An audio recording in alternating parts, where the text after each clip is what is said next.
ఓం శ్రీ గురుభ్యో నమః. శ్రీ విశ్వావసునామ సంవత్సర భాద్రపద మాసం పౌర్ణమి రోజున పూర్వభాద్ర నక్షత్రం కుంభరాశిలో సంపూర్ణ రాహుగ్రస్త చంద్రగ్రహణం అనేది ఏర్పడింది. అంటే సెప్టెంబర్ 7వ తారీఖు నైటు 9:57 ప్రారంభమై ఈ గ్రహణం అలానే తెల్లవారుజామున 3:29 వరకు ఉంటుంది. అంటే చంద్రగ్రహణము సంపూర్ణ చంద్రగ్రహణం ఉంటుంది. అలానే 9:57 ప్రారంభమై సంపూర్ణ చంద్రగ్రహణం మధ్యకాలం 11:41 ఉంటుంది. చంద్రగ్రహణం విడుపు ప్రారంభం 12:22 వరకు ఉంటుంది. సంపూర్తిగా పోయేది పుణ్యకాలం ఏమిటి అంటే 3:29. అంటే సంపూర్ణ చంద్రగ్రహణ బింబ స్పర్శకాలం అనేది 1:22 పాటు ఉంటుంది. ఇది కుంభరాశిలో సంపూర్ణ చంద్రగ్రహణం అనేది ఏర్పడింది. అయితే ఈ సంపూర్ణ చంద్రగ్రహణం కొన్ని రాశుల వాళ్ళకు అనుకూలంగా ఉంటుంది, కొన్ని రాశుల వాళ్ళకు ప్రతికూలంగా ఉంటుంది. అంటే ప్రతికూలంగా ఉన్నది ఏమిటి అంటే మనకి 7వ తారీఖు రాత్రి నుంచి ప్రారంభమై 8వ తారీఖు తెల్లవారుజామున వరకు ఉంటుంది. ఆదివారం రోజున ప్రారంభమై తెల్లవారితే సోమవారం వరకు ఉంటుంది. ఇక్కడ ఈ గ్రహణం అనేది కొన్ని రాశుల వాళ్ళకి సుఫలితాలను ఇస్తుంది. ఆ సుఫలితాలను ఎవరికంటే మేషము, ధనస్సు, వృషభము, కన్యా రాశుల వాళ్ళకి సుఫలితాలను ఇస్తుంది. ఈ నలుగురికి కూడా అదృష్ట రాజయోగం కలిసి వచ్చే అవకాశం అనేది బాగా ఎక్కువగా ఉంటుంది. కుంభరాశి, వృశ్చిక రాశి, కర్కాటకము, మీనం వాళ్ళకి దోషంగా ఉంటుంది. అలానే మకరము, తుల, సింహము, మిథున రాశి వాళ్ళకి మధ్య రకమైన ఫలితాలు వస్తాయి. అయితే శుభాలు కొంతమందికి శుభాలు, కొంతమందికి అశుభాలు, కొంతమందికి మధ్య రకంగా ఉంటుంది. ఎలాంటి బాధపడాల్సిన అవసరమూ లేదు. ఇక్కడ కొంతమందికి అదృష్టంగాను, కొంతమందికి మధ్య రకంగాను, కొంతమందికి దోషంగా ఏర్పడుతుంది. ఆ దోషానికి సంబంధించిన పరిహారాలు కూడా చెప్తాను. అదృష్టం ఎవరికి వరిస్తుంది, ఎవరికి వరించదు అనేది నేను చెప్పాను క్లియర్గా. అయితే ఈ ద్వాదశ రాశుల వాళ్ళందరికీ కూడా ఎవరెవరికి ఎలాంటి ఫలితాలు వస్తాయో మనం ఒకసారి తెలుసుకుందాం. సింహరాశి వారికి గ్రహణ ప్రభావం ఏ విధంగా ఉండబోతుంది? సింహరాశి వాళ్ళకి గ్రహణం అనేది 7వ స్థానంలో ఏర్పడుతుంది. అంటే ఇక్కడ ఏదైతే సింహం నుంచి మనం లెక్క వేసుకుంటే కుంభరాశిలో గ్రహణం ఏర్పడడం అనేది 7వ స్థానాన్ని సూచిస్తుంది. ఇక్కడ కుంభం నుంచి కూడా సింహం అనేది 7మంలో ఉంటుంది. కాబట్టి ఎవరైతే సింహరాశి జాతకులు గోచారీత్యా గ్రహణం యొక్క ప్రభావం అనేది ఏ విధంగా ఉందంటే మధ్య రకంగా ఉంటుంది. ఎలాంటి విషయాల మీద పడబోతుంది అనంటే వివాహానికి సంబంధించిన సమస్యల మీద జాగ్రత్త ఉండాలి. వివాహానికి సంబంధించిన సమస్యలు ఏమిటి? మ్యారేజ్ సంబంధించిన విషయాలు ముందుకు వెళ్ళలేకపోవటం, ఏదైనా సరే పెళ్లి చూపులు చూసిన తర్వాత అమ్మాయి కానీ అబ్బాయి కానీ వద్దనటం, ఎంగేజ్మెంట్ దాటిన తర్వాత వాళ్ళ మధ్యలో డిస్ప్యూట్స్ రావటం, వివాహ సంబంధాలకి మనకి అవైలబిలిటీ లేకపోవటం, వైఫ్ అండ్ హస్బెండ్ రిలేషన్లో అన్యోన్య దాంపత్యం లేకపోవటం, ఇద్దరు కూడా విడాకులు తీసుకునే సందర్భాలు ఎక్కువగా ఏర్పడటం, అంటే అనుకూలత పాజిటివ్ రిలేషన్ అనేది లేదు. అంటే వైఫ్ అండ్ హస్బెండ్ రిలేషన్ అనుకోవచ్చు, భార్యాభర్తలు అనుకోవచ్చు. అలానే పెళ్లికి సంబంధించిన విషయాల్లో మటుకు భద్రంగా ఉండాలి. అంటే పెళ్లి చూపులు చూసేటప్పుడు జాగ్రత్త ఉండాలి, ఎంగేజ్మెంట్ అప్పుడు జాగ్రత్త ఉండాలి, పెళ్ళి అయిన తర్వాత కూడా జాగ్రత్త ఉండాలి. అంటే వివాహ బంధం మీద పడుతుంది ఇది. వివాహ విషయంలో చాలా ఆలోచనలు చేసి చెయ్యాలి. ఒక సంబంధాన్ని చూసేటప్పుడు చాలా జాగ్రత్తగా ఆలోచన చేసి చెయ్యాలి. అలానే వీళ్ళు బంగారు ఆభరణాలు కొనలేకపోతారు. ఏదో ఒక వస్తువులు, గృహ ఉపకరణ వస్తువులు కొనుగోలు చేయాలనుకుంటారు. ఆ కొనుగోలు చేయలేక, బంగారు ఆభరణాలు కొనుగోలు చేయలేక, ఏదో చిన్న చిన్న డబ్బు విషయంలో తాత్కాలికంగా గొడవలు వచ్చి భార్యాభర్తల మధ్యలో బాండింగ్ తగ్గిపోయే అవకాశం ఒకటి ఉంటుంది. కాబట్టి ప్రేమించిన యువతీ యువకుల విషయంలో కూడా అప్పటి వరకు ప్రేమగా లవ్ అట్రాక్షన్గా ఉన్న వ్యక్తులు ఎవరైతే ఉంటారో వాళ్ళు విడిపోయే అవకాశాలు ఎక్కువ ఉంటాయి.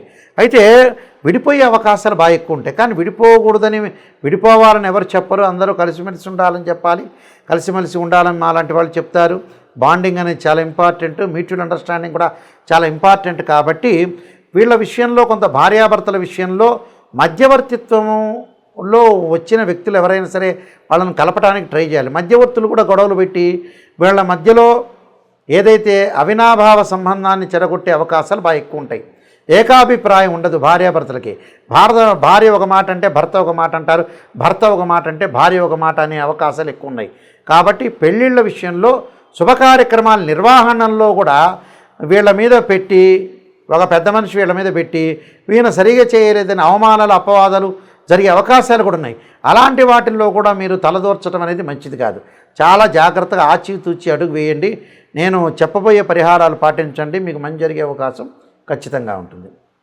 ఈ గ్రహణ మధ్యకాల సమయంలో ముఖ్యంగా చేయాల్సిన కొన్ని ప్రత్యేకమైన పరిహారాలు ఉంటాయి. మనకి ఈ సంపూర్ణ చంద్రగ్రహణం దోష ప్రభావం తగ్గాలి అని అంటే తగ్గటమే కాదు, అందరికీ కూడా మరింత మెరుగైన ఫలితాలు రావాలంటే కొన్ని ప్రత్యేకమైన పరిహారాలు చేసుకోవాలి. అంటే పరిహారం చేసుకోవాలంటే జన్మజాతకంలో చంద్రుడు ఎలా ఉన్నాడు, గ్రహస్థితి ఎలా ఉంది, ఆ రోజున పరిస్థితి గోచారీత్యా ఏ విధంగా ఉంది, ఏ దశలు జరుగుతుంది అనేది కూడా చూసుకోవటం కూడా చాలా ముఖ్యమే. అయితే ఏంటంటే అవి చూసుకున్నా చూసుకోకపోయినా ఎలాంటి విషయాలు మనం ముందుకు వెళ్ళాలో తెలుసుకుందాం. ముఖ్యంగా ఎలాంటి విషయాల్లో ముందుకు వెళ్ళాలంటే ఇక్కడ ఈ గ్రహణ సమయంలో పట్టు విడుపు స్థానం అనేది ఉంటుంది. అంటే గ్రహణం పట్టేటప్పుడు నదీ స్థానం కానీ సముద్ర స్థానం కానీ చేయాలి. అది కుదరని పక్షంలో ఇంట్లో స్నానం చేయటం కానీ చేసిన తర్వాత ఏదైతే మనం సాయంకాలం పూట 9:57 చంద్రగ్రహణం అనేది మనకు ప్రారంభం అవుతుంది. ఇది భారతదేశంలో కనపడుతుంది, న్యూయార్క్లో కనపడదు. ఈ గ్రహణం పట్టిన తర్వాత 9:57 స్నానం చేయటం అనేది చేయాలి. అలానే విడుపు స్థానం అంటారు. రాత్రి 12:22 విడుపు స్థానం అంటారు. అంటే విడుపు స్థానం అంటే ముగింపు చివరికి ఎప్పుడు ముగింపు అవుతుందంటే 1:26 ముగింపు అవుతుంది. అంటే 1:26 స్నానం చేయాలి. అంటే 9:57 ఒక స్థానం, 1:26 ముగింపు స్నానం చేయాలి. చేసిన తర్వాత ఇక్కడ ఓం నమః శివాయ పంచాక్షరి చేసుకోవటం, ఆ గ్రహణ సమయ కాలంలో జపం చేసుకోవాలి. ఎప్పుడు కూడా గ్రహణ సమయ కాలంలోనే జపం చేయాలి.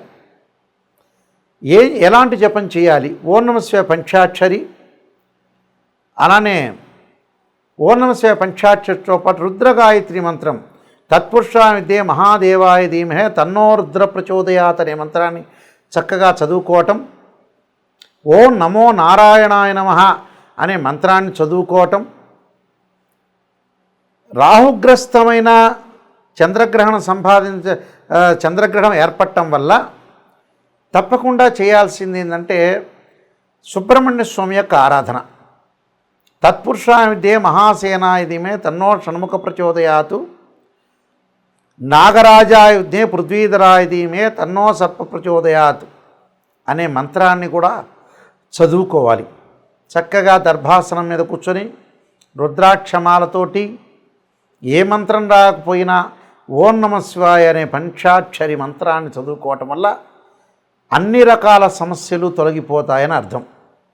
అంటే సర్వదోషాలు ఉన్న వాళ్ళకి, ఎందుకంటే గ్రహణ ప్రభావం అనేది ఎలా ఉంటుందని అంటే ఏదైతే గ్రహణం అనేది ఏర్పడిందో చంద్రగ్రహణం, మళ్ళీ చాలా కాలం పాటు ఆ చంద్రగ్రహణం యొక్క ప్రభావం అనేది ఒకటి ఉంటుంది.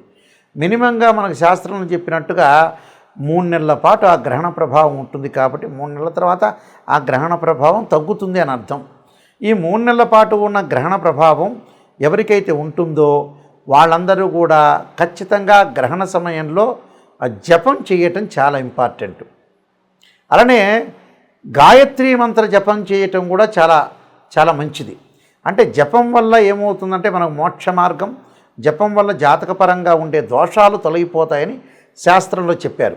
ఆ జప సమయంలో ఓం నమః శివాయ ఒక్కసారి పంచాక్షరి చేసినా అది 1000 రెట్ల ఫలితం ఇస్తుందని శాస్త్రంలో చెప్పారు. కాబట్టి ఖచ్చితంగా గ్రహణ సమయంలో భగవంతుడి యొక్క ఆరాధన చేయటం వల్ల చాలా మంచి జరిగే అవకాశాలు ఎక్కువగా ఉంటాయి. కాబట్టి గ్రహణ సమయంలో కార్యక్రమాలన్నీ కూడా మనం భగవంతుడి యొక్క ఆరాధన చేయటం, చాలా మంచిది. ఆరాధనతో పాటు చాలామంది కూడా ఈ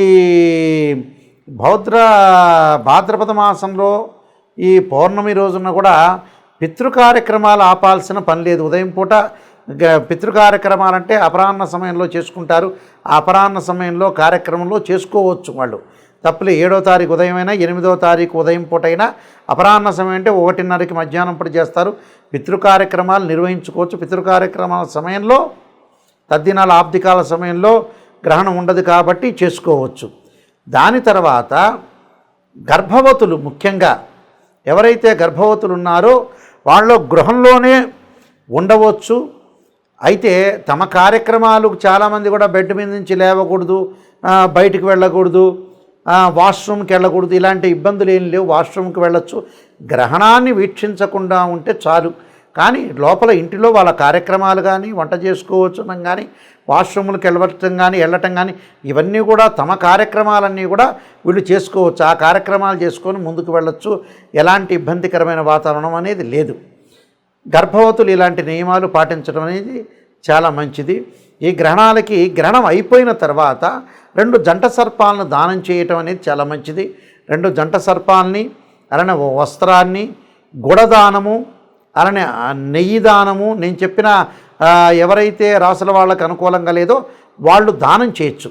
అంటే ఆజ్యదానం, గుడదానం, వస్త్రదానం, సర్పదానం, అలానే బియ్యం దానం లేక ఒడ్లు దానం, అలానే మినుములు, ఉలవలు దానం చేయటం చాలా మంచిది. ఈ దానం వల్ల మంచి జరిగే అవకాశం ఖచ్చితంగా ఉంటుంది. మీ అందరికి కూడా మంచి జరగాలని ఆశిస్తూ సర్వే జనా సుఖినో భవంతు.